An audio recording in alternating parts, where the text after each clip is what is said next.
Utah, 55-28 win over Baylor. Kind of an interesting game, a really interesting game. Utah's defense really struggled tonight, the secondary in particular, but the offense was dominant. The run game was dominant. It was one of the most unique games I've ever watched. Just what are instant takeaways? What are your thoughts? Yeah, really weird to see a win where the offense, carried the defense. Put it lightly. 563 total yards for Baylor to Utah's 483. Baylor had 430 yards through the air. Knew this was going to be a test for the secondary. Best quarterback Utah's played all season, especially in terms of pure passer. So kind of knew that they were going to get theirs. 55-28. I think that exceeded expectations for me, though.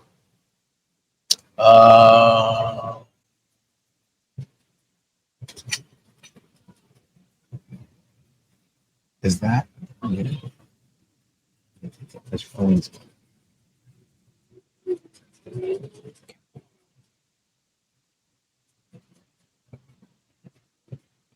Down there. Okay, can you hear us? Come on, D-tier. I'll say it with my chest if I have to. Yes, say it with your chest, brother. I swear, man, we had this figured out. Like, we were cruising all season long, and then the last two games. Better? Okay. All right, well, let's make sure we say it with our chest. Yeah, say it with our chest. There we go. So one of the more unique games we've ever covered, ever watched. 55 points on the board. Utah's run game just popped for big play after big play after big play. 8 yards of carry. 8 yards of carry tonight. Really impressive.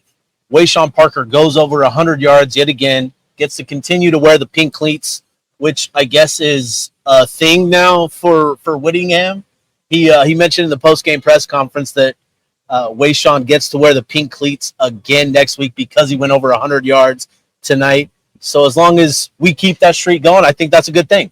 3 games in a row? 3 games in a row. Yeah. We were talking when Wayshawn broke off that big one, we were talking about how much it means to this team to have a happy Wayshawn that's having fun, finding that success, getting touchdowns, getting yards, getting big plays, being the man. Feels like he's that guy with that kind of contagious energy. So it means a lot to have a guy like that having fun. Interesting game in the sense that Utah's passing attack just was almost non-existent. Just barely over 100 yards on the night. Devin Dampier completed 6 passes, 13. 6 passes, 6 of 13. 6 of 13. 80 yards. 80 yards. A couple touchdowns, though, yep. Still. Just a really interesting game. And I think it was really interesting. Obviously, Whittingham revealed that in the post-game presser that Dampier is still not 100%, and it's limiting him. And that's what's sort of leading to the opportunities for Bird, particularly in the run game. And Bird is coming in and making the most of them. Yeah, you can't say anything other than he's making the absolute most of them. And it's good to have that insurance policy and able to just keep that offense moving the way that it needs to. And having both of them ready to play is awesome. And it was really cool to see them on the field in the post game. ESPN had both of them up there for the interview together. In the press game conference, both quarterbacks in there together. They're best friends, and they alluded to that a little bit. So if you catch that in the post game and listen to the way that they talk about each other, it's exactly what you'd want in a QB1, QB2 situation where some might stir a controversy pot a little bit. These two are totally unfazed by any of that. Absolutely. They talked a lot about their friendship on and off the field, how much time they spend together. It's a really unique dynamic. It's so unique. It's not too often that you see two quarterbacks, have the sort of friendship that they have while the two are making plays on a pretty consistent basis.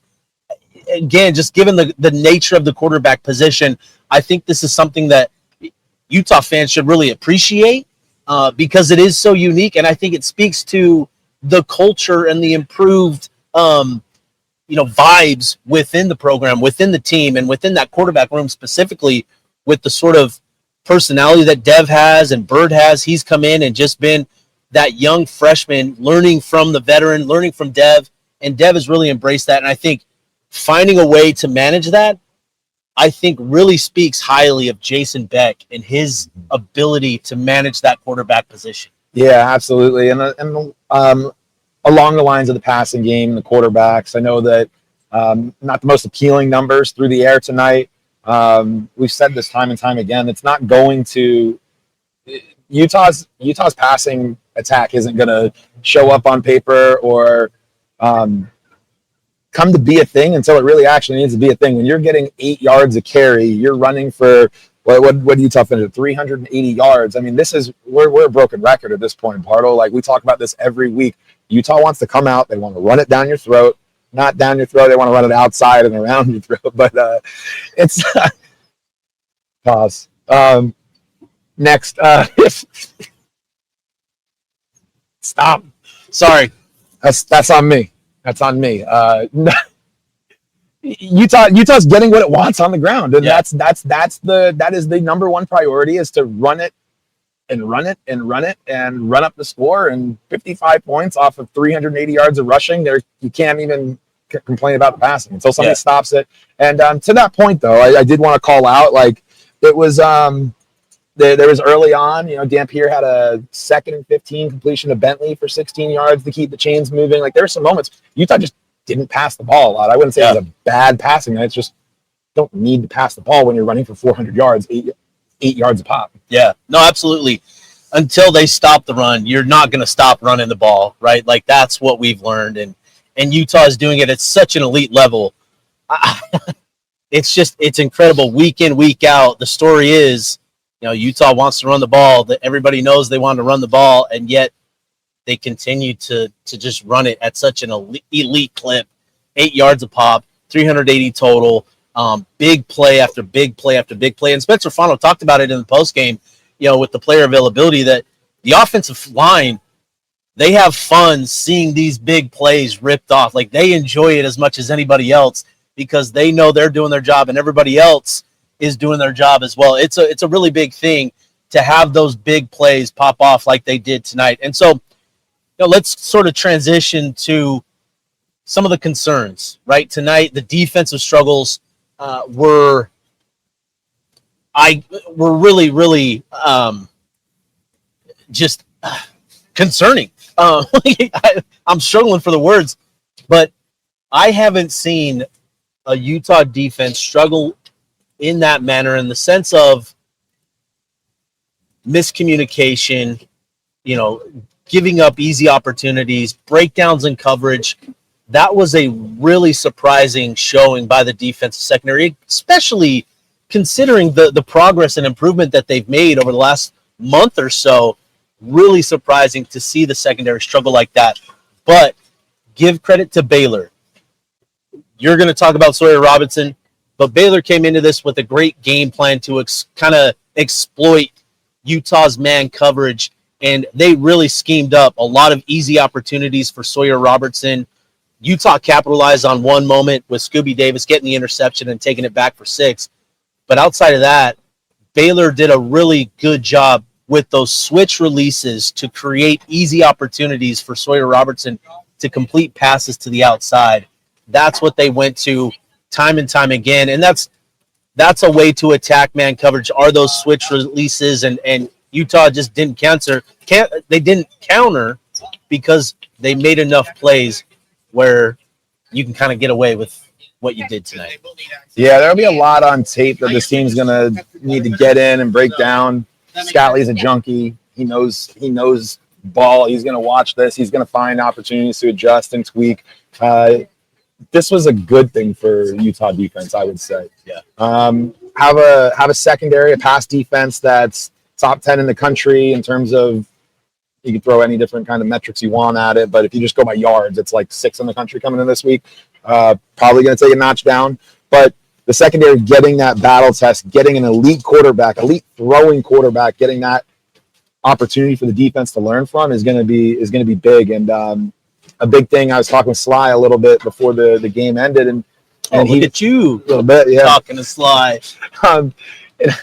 He mentioned, he said the biggest thing is what did Baylor put on tape for the next team? And he's like, they put some stuff in the pass game that and he started speaking in his football lingo that, I'm not going to try to replicate, but he's a smart guy. He's a smart guy. I learned a couple things down there on the field in a second. But, no, I mean, overall, giving up 28 points, a lot of credit to the defense for bending but not breaking. I know it's a cliche thing to say, but there are a lot of points left on this football field tonight. This could have been a big shootout. Yeah, this could have had 100 points scored. Yeah.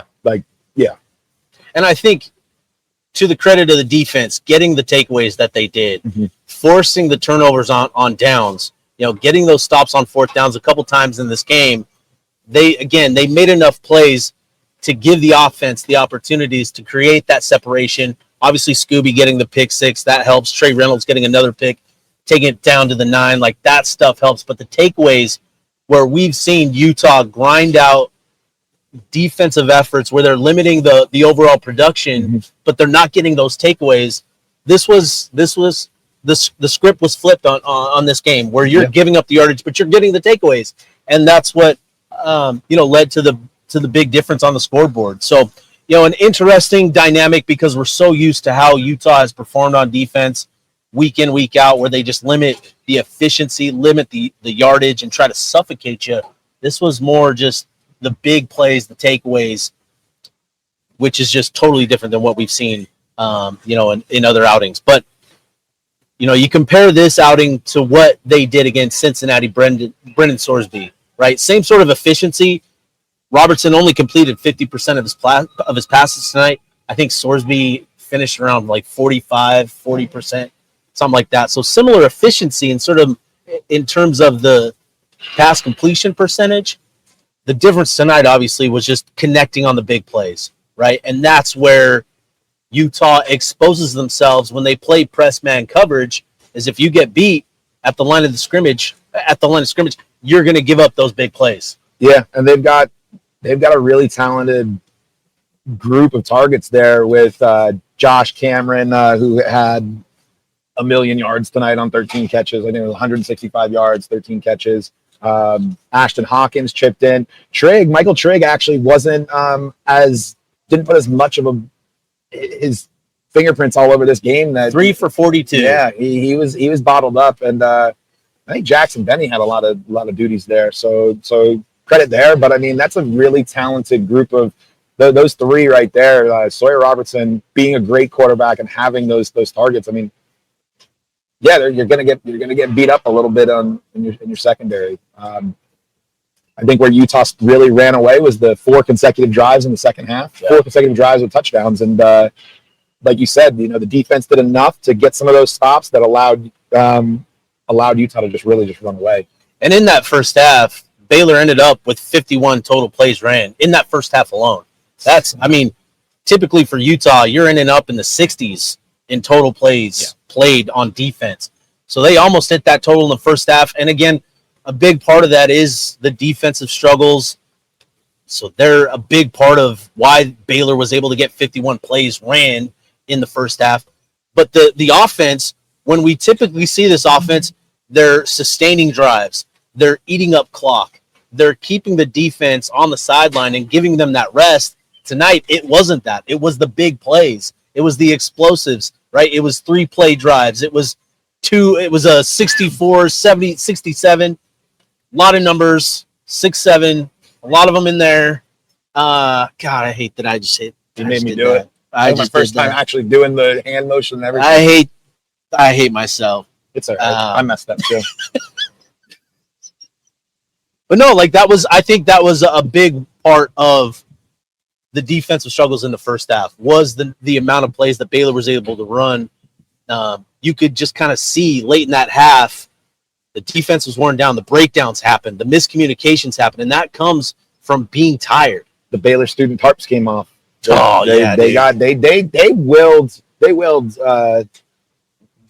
willed Baylor to a touchdown late in the second half. They started doing the shirts off thing, and it got massive in the north end zone. It really did. When Baylor came out on the field down 28-10, came out on the field. Sawyer comes out to Sawyer, and energy matters, man. It really does. So, challenge to the Muss. Yeah. Next week, I think Baylor up the score on the shirtless sections. That was a big section. It was a big section. Everything is bigger in Texas. It was what, 1, 2, 3, 4 sections up here in McLean Stadium. I think we're going to need to see the Muss go full shirtless. Yeah, and full shirtless. I don't care what the temperature is in Waco versus Salt Lake. It's whatever it takes. Yeah. This was an interesting point. The blitz. This one by, I'm going to add this to the show, but Love John. Scally just went full aggression and getting to the quarterback, and that's what we saw. When you look at the numbers in the first half compared to the second half, I think Utah ended up holding Baylor to under 200 yards. I think they finished right around 190 in the second half alone, compared to 360 in the first half. Big time difference, and I think it was the aggression with the blitz and sending Jackson Benny in particular. He had a number of hits on Sawyer Robertson, one of which led to the interception for Trey Reynolds. One of which Sawyer didn't like very much.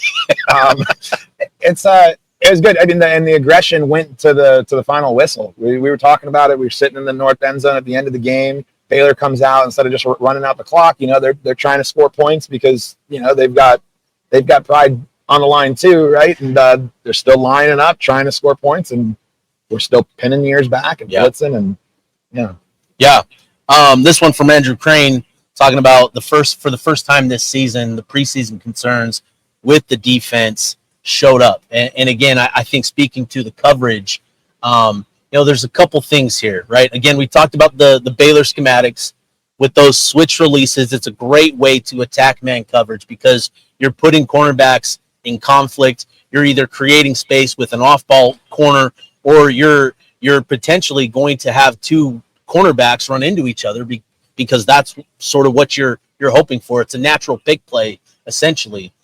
But that's what they did a lot tonight. And then the big concern is these receivers were able to get on top of Utah's cornerbacks, get on top of them, leverage them, and get downfield and make those plays downfield. Utah gave up the same number of opportunities down the field to Cincy receivers. It's just that Baylor's receivers are much better. I think bigger, much stronger, bigger, strong, better faster. body control, all of it. So I'll be curious. I didn't see too many switch releases prior to tonight, and I think this is going to be a moment for Coach Shaw to go to the tape, and this is an opportunity to learn. This is going to be something that they're going to drill on pretty consistently this week, because now, like you said earlier, Baylor put something on tape to attack this Utah defense, and now Utah has to counter. So they're going to spend a lot of time working on these switch releases, making sure the communication is good, potentially working on zone coverage a little more. That's going to be a big key for Utah this week. Absolutely, and it's a lot better to learn from a win than from a loss. And you got a 27-point win tonight, and you have opportunities to get better. It's a great place to be. I had this as I don't know. I can't remember what I said officially when we were live on Thursday. And at some point I closed out and I said 41-27, and people didn't think that was enough. And so I'll take a 27-point win any way you chop that up. That's a thing, right? Sly. That's a thing, right? A 27-point win. But what grade would you give this performance? Just assessing Utah's performance, what grade would you give it? I'd go. Let it marinate. I give it a B minus. I want to go B plus, so I'm going to go B. That's okay. Where I was the thing that stops you from getting to an A there or A minus range is you gave up a lot of yards. Exactly. Where I'm at a B, maybe a B plus is there were a lot of points that were left on this football field tonight, and the defense and the secondary deserve credit because when it mattered most, they didn't limit production in terms of yard production, but they did limit the scoring production. You've got people agreeing with you, B plus. I'm going B minus because the issues tonight I felt like were more Utah's fault than anything else. Obviously, with the run game, A plus. That phase of the game, Utah was dominant. But in terms of the defensive issues, communication breakdowns, both pre-snap and during the play, just not communicating, a lot of breakdowns in coverage, and just little things like that. The passing game wasn't as efficient as we'd normally like to see it. And obviously understanding that Dampier isn't 100%, that he's dealing with injuries is going to, limit his effectiveness. But I go B- just because I felt like Utah, in terms of what they can control, Utah didn't have their above B type game. This was an ugly performance, but still to get a 27-point win, that says a lot. Yeah, no, yeah. Any other thoughts before we wrap this up? Okay, I'm gonna do this real quick for the. Oh, what are we doing now? What? For the homies. The Gatorade bottle. Stay hydrated. Curse is over. Watch out your Gatorade coolers. Punch one if you have one. Drink Gatorade. Drink Powerade. Drink water. Honestly. Oh, shout out to Chili Dog U. Shout out Dog U. Shout out Done the did boys. it. Chili Dog U. Done did it. I'm jealous that I can't smash chili dogs. I know DB says I can smash chili dogs, but I can't. I can't. I support it though. I 100% support it, and I think it's awesome what you guys are doing. All right, we'll wrap it up. Appreciate everybody for tuning in. We'll be back. We'll record another episode Sunday night. Again, as frustrating as it was to watch this game, especially on the defense side of the ball, there are issues that they're going to address, that they're going to coach up. You still beat Baylor, a very good team in the Big 12. They've got talent. They've got arguably the top quarterback in the Big 12. To beat this team on their turf by 27 points without your best stuff, I think is actually really exciting to talk about, what it means moving forward. So Utah's got things to clean up. That'll be the big focus, I'm sure. And yeah, appreciate everybody for tuning in. Shout out to the fans that showed up. Oh, there was a great showing of Utah fans here in Waco. They filled the first level, second level, and third level here at McLean Stadium. Really impressive stuff. Really impressive showing by Utah fans. So shout out to you guys. Shout out to everybody back home. Man, excited to record tomorrow night with the fellas. And yeah, we'll wrap this one up. Appreciate everybody, and we'll be signing off.